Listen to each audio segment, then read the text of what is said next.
Hello and welcome back to Forza Horizon 5 with another car build for the Group A Rally Series. I say car very loosely, because we've had some nice handling vehicles for the last few times, and I wanted to throw a bit of a wild card in. The Land Rover Defender from 1997. This thing can actually get semi-slicks. Which kind of sounds terrifying, if I'm honest. They're pretty big semi-slicks, too, 305s. Now, I can do that. I don't want to, because that changes the gearing, which is a nice feature, but I don't want that. What I do want is full aero.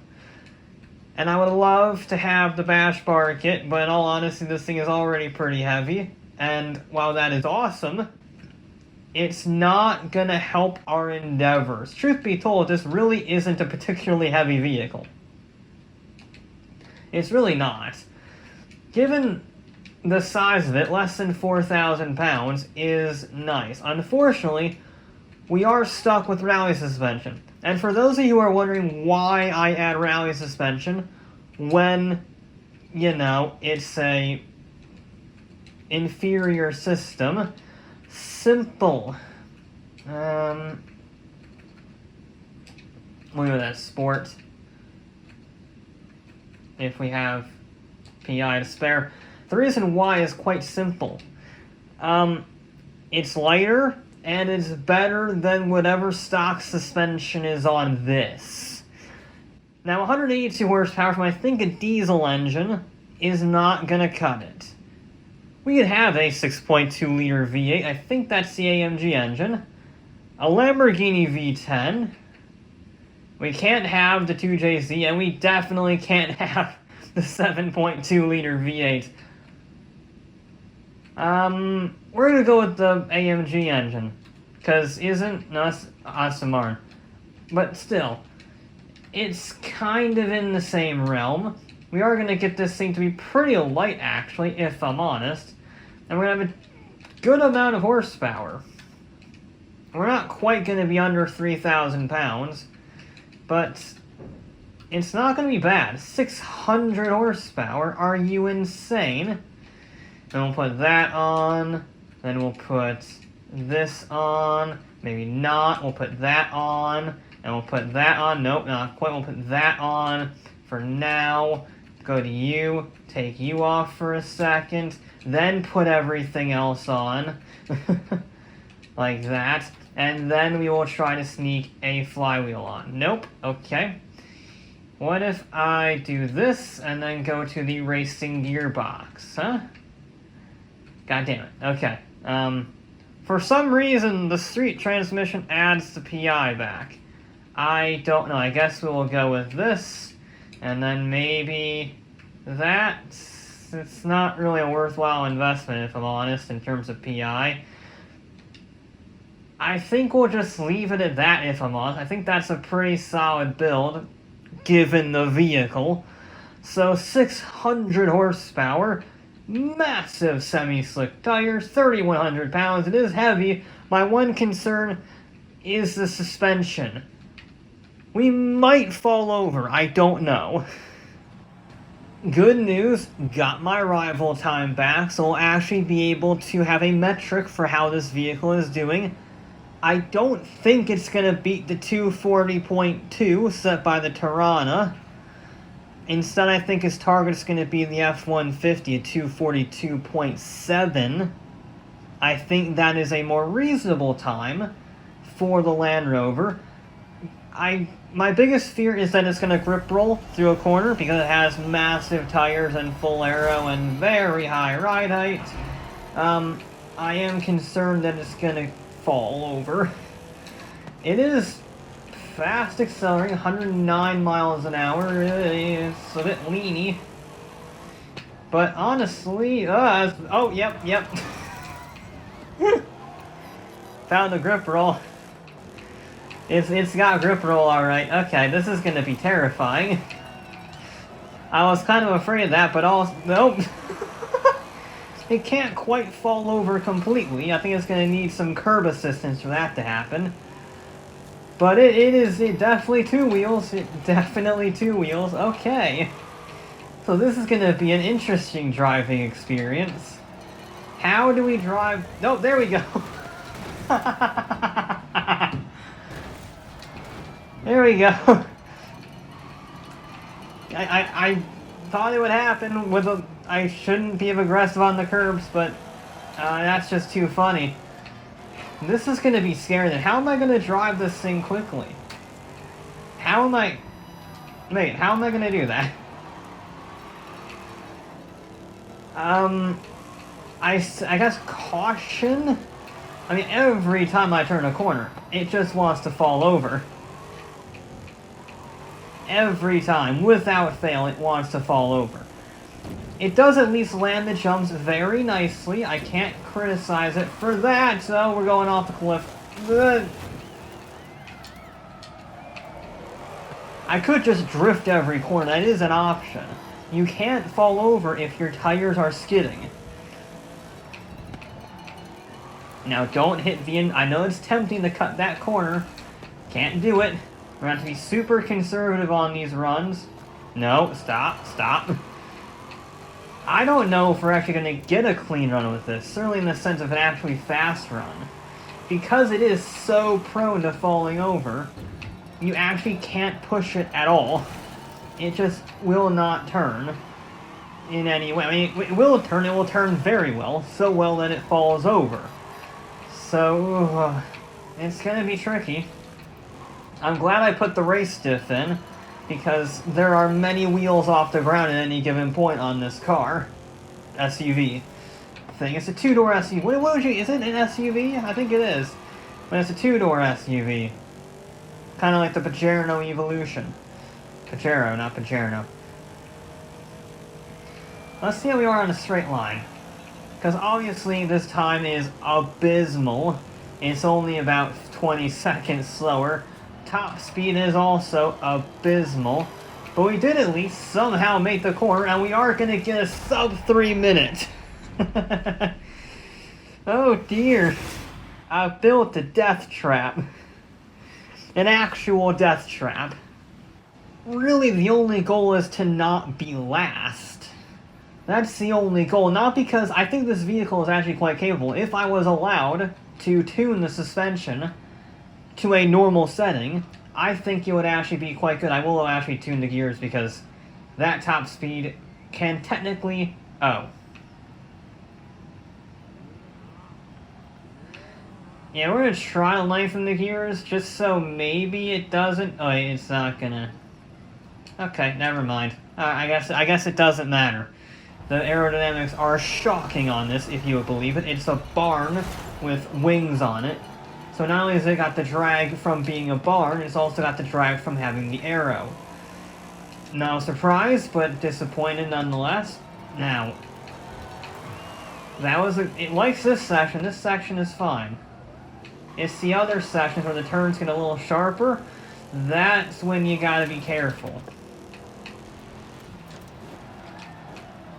Like, this is when you start to get really sketchy, because it's got that downhill descent slightly, which just wants to lift the wheels up, and then it doesn't need much more invitation. Honestly, though, corner speed isn't bad. I have to say, corner speed isn't bad in this thing. Once you figure out how to drive it without falling over, it can actually carry mild speed.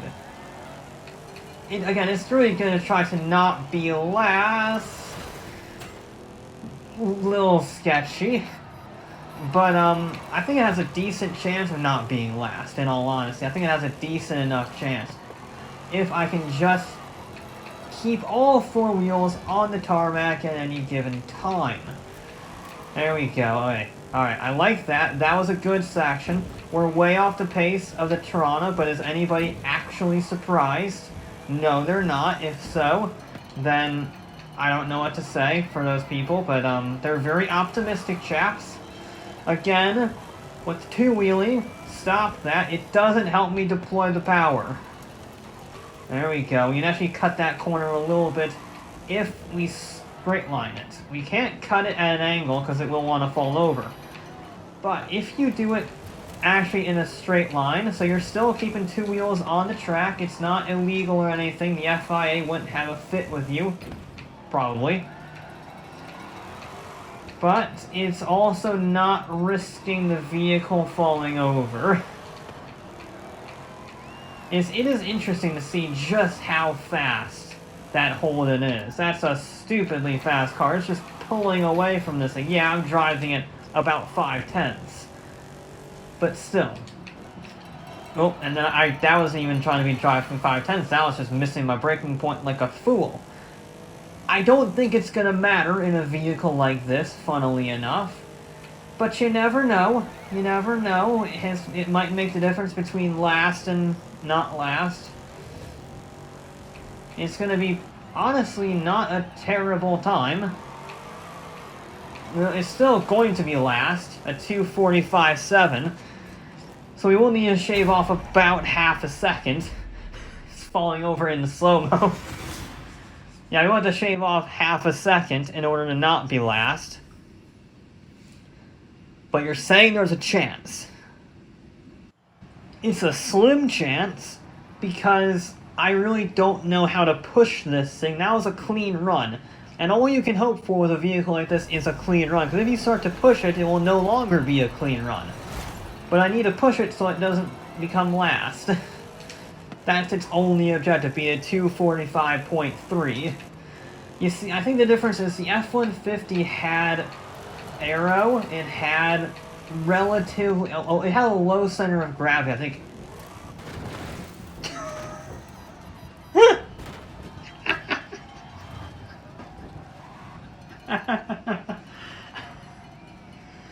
It didn't even make it 2 corners. You know what? We'll give you another chance. It has to at least make... It has to make it at least a few corners, for God's sake. It's only fair. You can't even call that a run. It literally made it, what, 2%, 5% of the way, maybe? That's ridiculous. We do actually get quite a good exit there, which surprises me. I know we got the all-wheel drive, which is helping a lot, but I would have thought this would be a significantly worse vehicle. Okay. We call that a late apex, a totally intentional late apex, and not because the vehicle suddenly kicked itself onto 2 wheels midway through a corner. Into a braking zone on top of that, so, oh crap, I can't turn, if I turn I fall over, let's not do that. That's not how you get a good lap, at all. I tried to be clever, I tried to drift it, and it just had too much grip. We are actually endoing slightly under brakes, I don't know if you've been noticing that. We are actually slightly endoing under brakes, it has so much grip, it has too much grip. Honestly, I think street tires would have been better on a vehicle like this. Maybe I'll have to try that one day. Get an SUV, something like this, like an International Scout or something like that, and put it on street tires. See how it fares then. But that is a story for later on in the series. Right now, we're on semi-slicks, and that is just too much grip for a vehicle with this high center of gravity and the suspension. If I tuned this suspension, I think it could actually challenge for a top 5. I really do. Because it does have the tires, it does have the horsepower, it does have the 4-wheel drive. It just doesn't have the stability. And tuning allows you to remove that stability by basically just turning the rally suspension into racing suspension. With the right setup, I think this will be a monster. You just have to combat the rolls. If you can combat the roly-holiness of it, it'll be fast. But I'm not allowed to do that per the regulations on tuning. I did it again. I missed my bloody braking. How do I miss my braking point on that every time? That's not even a turning thing. The brakes just aren't very good in this, I guess. Because that's normally where I brake. And this vehicle is not going a whole lot faster. And there's just nothing. There's just nothing. I don't even know if this run's going to be any faster. I doubt it, because I hit the wall. Nope, no, no, no, no. Oh, okay, we're definitely slower. Yeah, 247. 247.1. So our best time was in the 246s, a 240. No, it's 245. Sorry, 245 was our first run. Second run. Bloody hell. Yeah, that's not a fun vehicle. I mean, it's a very fun vehicle to drive. Not if you're trying to go fast. Because it does just fall over. I was sort of half kidding at the start that it would fall over. You know, maybe, oh, I can get some clicks. Nice fun meme vehicle. It is a death trap. A straight up death trap. I am curious for realsies on building a similar vehicle later on without the semi-slicks and just having less grippy tires. Maybe then it can actually carry some corner speed without falling over. As it stands, it's just too unstable. It's just way too unstable. I can't push it at all, and when I do push it, it just falls over. I love the car. You wouldn't want to drive it, though. But that will be it for this episode of Forza Horizon 5. We'll be back with more.